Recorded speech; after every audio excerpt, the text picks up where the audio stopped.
For some of you guys, no, talagang sumasukses kayo, no, sa mga trabaho nyo, guys, no, talagang kumbaga yung mga dreams na pinapangarap nyo, talagang tinatrabaho nyo mga kapiksi, yung buhay na gusto nyo, yung dream life na gusto nyo, guys, talagang tinatrabaho nyo siya, and unti-unti na talagang nakita kayo ng mga magagandang progreso, success, tagumpay, victory dun sa mga effort nyo, and it already shows, no, kumbaga nakikita na siya sa lifestyle nyo, baka lumaki na yung bahay nyo, baka na.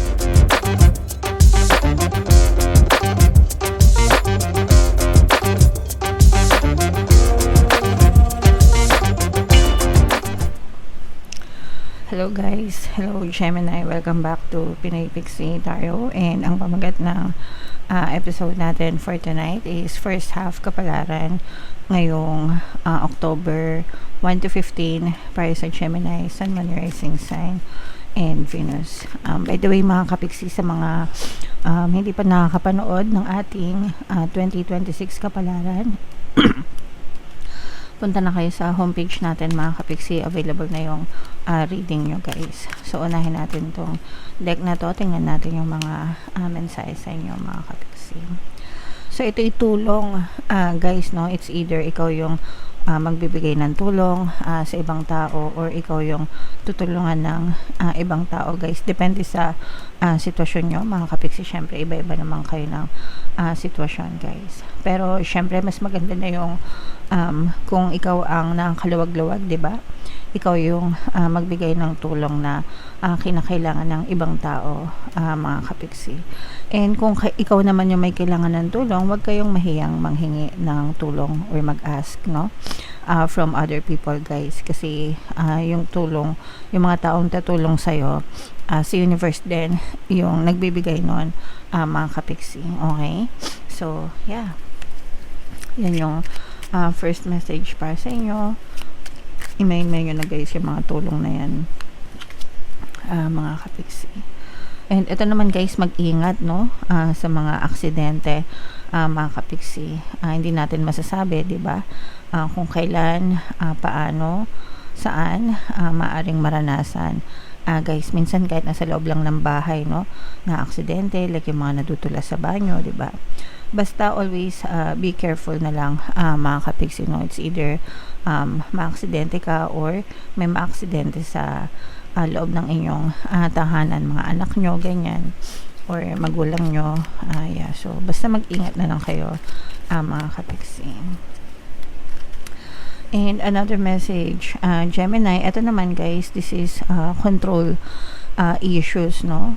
It's either may kinokontrol kayo or kinokontrol kayo guys, no. Syempre guys, hindi naman natin makontrol yung ibang tao mga kapiksi, na lahat tayo may free will guys, but kapag tayo naman yung kinokontrol ng ibang tao, di ba, wag tayong papayag. Di ba, wag tayong papayag mga kapiksi. Okay, alright, so yeah, comment down below Gemini if feeling na nakaresonate kayo dyan sa mga messages na yan. So shuffle natin to, hanapin natin yung energy nyo. Habang sinashuffle ko to guys, panoorin nyo muna yung video natin regarding sa ating paano mag-manifest ng abundance video course. Kapiksi, sawa ka na ba sa mga struggles at hirap sa buhay mo? Masipag ka ba at masikap sa buhay ngunit hindi ka pa rin umaasenso? Ilang beses ka na bang nag-attempt mag-negosyo at mag-invest pero palagi ka pa rin nalulugi? Sa pagkakataon na ito ay maaaring may subconscious beliefs ka na nagiging balakid sa iyong pag-unlad at pagyaman. Introducing, paano mag-manifest ng abundance video course. Dito ay matututunan mong ma-overcome ang mga balakid mo para tuluyan ka ng umunlad, umasenso, sumagana, maging matagumpay, successful at maswerte sa iyong kabuhayan, pera, trabaho, negosyo, salapi at kaperahan ng bonggang-bongga. Dali, mag-send na ng email sa pinoypixie@gmail.com at simulan na ang iyong pagyaman ngayon. Alright, so sa lahat ng gustong mag-avail ng course guys, naka-flash sa screen nyo. Una, meron tayong paano mag-manifest ng abundance video course. Meron din tayong paano mawala ang third party at magkaroon ng harmonious na relationship. And meron din tayong paano pabalikin si ex or vice breakup. Sa mga interesado guys, mag-send lang kayo ng email sa pinoypixie@gmail.com. So, Gemini guys, kayo ay represent ng Mother of Swords. By the way, sa mga naghahanap ng papaswerte na lucky charms or lucky bracelet, Aventurine at saka Citrine yung recommended ko guys. Check nyo na lang yung link sa description box. So, latag natin yung spread nyo mga kapiksi. So, this is both positive and negative, guys. So, sa negative, guys, nakikita natin na meron ditong presence ng Earth sign, Capricorn, Taurus, Virgo. For some of you guys, maaring may Earth element kayo sa inyong natal chart, or you may be dealing with another Earth sign. Ito, guys, nakikita natin na nagkakaroon kayo ng conflict sa ibang tao dahil sa inggit, mga kapiksi. May mga, ibig sabihin, may taong naiinggit sa inyo, especially sa trabaho at saka sa kaperahan. Kasi, for some of you guys, no, talagang sumasukses kayo, no, sa mga trabaho nyo, guys, no, talagang, kumbaga yung mga dreams na pinapangarap nyo, talagang tinatrabaho nyo, mga kapiksi, yung buhay na gusto nyo, yung dream life na gusto nyo, guys, talagang tinatrabaho nyo siya, and unti-unti na talagang nakita kayo ng mga magagandang progreso, success, tagumpay, victory dun sa mga effort nyo. And it already shows, no? Kumbaga, nakikita na siya sa lifestyle nyo, baka lumaki na yung bahay nyo, baka nakabili na kayo ng magagarang kotse, ganyan, and nakikita na yun. Kumbaga, nakikita na sa physical reality yung epekto ng mga pagsisikap mo sa buhay. And may mga naiinggit sa inyo, guys, no? Hindi sila masaya. Hindi sila masaya para sa inyo, pero parang what you have, they want for themselves, guys, no? And yeah, so hindi naman natin may iwasan na may mainggit sa atin kapag tayo ay sumasukses, mga kapiksi, because hindi naman natin control yun, di ba? Like I said, no, hindi natin makontrol yung ibang tao, but at least iwasan nyo na makipagtalo, guys, kasi yung mga ganyang tao, close-minded yan, mga kapiksi, and kung ano lang yung gusto nilang isipin about you, yun lang yung iisipin nila, guys. So much better if wag kayong makipag deal sa mga ganyang mga tao. It's a waste of energy, mga kapiksi. But yeah, on the positive side, di ba, talagang nananagana kayo, mga kapiksi, sumasukses talaga kayo sa buhay nyo, guys, and yun din ay bahagi ng inyong good karma, mga kapiksi. Kaya kayo lubos-lubos na pinagpapala dahil sa inyong kabaitan. So habang sila namamatay sa inggit, kayo naman buhay na buhay sa kabaitan. So hayaan nyo silang kainin ng inggit nila, mga kapiksi. So wag nyong patulan, guys. Alright? And for some of you naman, guys, maaaring may mga other opportunities pa na ma-experience ka pagdating sa trabaho, pwedeng mga bagong trabaho, bagong negosyo. Maaari kayo magkaroon ng mga collaboration, guys, no? Collaboration, especially kung nasa social media kayo or nasa online, let's say for example, nag-online business kayo, ganyan. Yeah, so parang lalago lalo yung inyong aangat lalo yung inyong sales, magkakaroon ng increase, ganyan, dahil sa inyong collaboration with other people, mga kapiksi. Alright?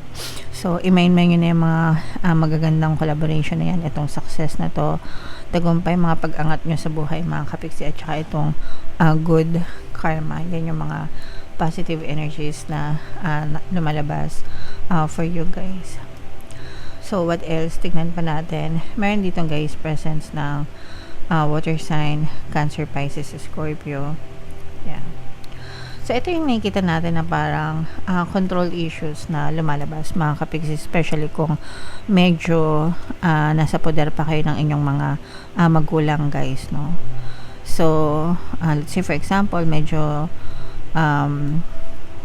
nasa poder, it's either nasa poder pa kayo ng magulang nyo or sa mag-asawa, mga kapiksi. Parang kinokontrol kayo, guys, no? Ayaw kayong, kumbaga parang sila yung masusunod para sa inyo. Nagets nyo ba? Especially na nagiging successful kayo, pwedeng gusto nilang kontrolin yung lifestyle mo, pwedeng gusto nilang kontrolin yung buhay mo, something like that, no? Yung iba sa inyo parang hindi naman sa kinokontrol kayo direkta, pero parang feeling nyo nasasakal kayo, no? Nasasakal. Parang lahat ng sinasabi mo or lahat ng gusto mo kinokontra nila, ganyan. and parang gusto nila sila yung masusunod or something, or pwedeng bibigyan kayo ng recommendation pero dapat sila yung masunod. Parang ganun, guys. Okay. So, yung iba sa inyo, guys, parang feeling ko medyo nasasakal, no? Ganyang klaseng energy yung lumalabas dito, mga kapiksi. So, again, no, pwedeng sa parents o kaya sa relationship with your partner o specific person, guys. So, kung hindi pa kayo independent, mga kapiksi, and nakatira pa kayo sa mga magulang nyo, hindi naman sa kailangan natin makisama, mga kapiksi. Hindi naman sa wag nating silang suwayin, no. Basta alam niyo na 'yon. Malalaki na kayo, adults na kayo, mga kapiksi. Syempre ayaw din natin na lumabas na matigas ang ulo, no, against our parents, no, dahil ako'y mabait akong anak, mga kapiksi. But syempre kailangan mo ring iparamdam sa kanila na you are already an adult and you can decide on your own, guys. Okay, so ipanunawa mo na lang yun sa kanila, mga kapiksi. Sometimes kasi yung mga parents nagiging overprotective talaga sila para hindi magkamali yung mga anak nila, guys. Okay, pero yung mga anak, syempre meron din silang sarili nilang free will. So lalo na kung umeedad na, diba? So let them decide on their own. Anyway, basta i-mind nyo itong mga success na to, guys, no? Comment down below if naka-resonate kayo. Buno tayo ng isang card pa para sa inyong additional na mensahe. Ito yung avoidance, mga kapiksi. In denial ito, guys. In denial, neglecting what's obvious, guys, no? So, face what you fear, for avoidance is but a temporary refuge. Yung ano, guys, yung refuge, yung kumbaga tinatakasan, no? Yun yung ibig sabihin ng avoidance, tinatakasan. So we have to face our fears, guys, no? And yung mga sitwasyon natin sa buhay, hindi naman natin matatakasan yan habang buhay. Pwede nating deadmahin for a certain period of time, pero pag yung mga seryosong cases, we have to face them, guys. Okay, yun yung tinatawag na multo, diba? Anong multo mo? So hindi natin yan maiiwasan, mga kapiksi. Alright, okay, so comment down below, guys, if feeling nyo naka-resonate kayo, and yung mga magaganda dito, guys, i-mind nyo na sa comment section. Ito yung ating 2026 kapalaran. Panoorin nyo na. Ito naman yung ating success stories ng paano mag-manifest ng abundance video course. Click here to subscribe, guys. Thank you for liking, sharing, and subscribing. See you next time. I love you all. Have a nice day. Bye-bye.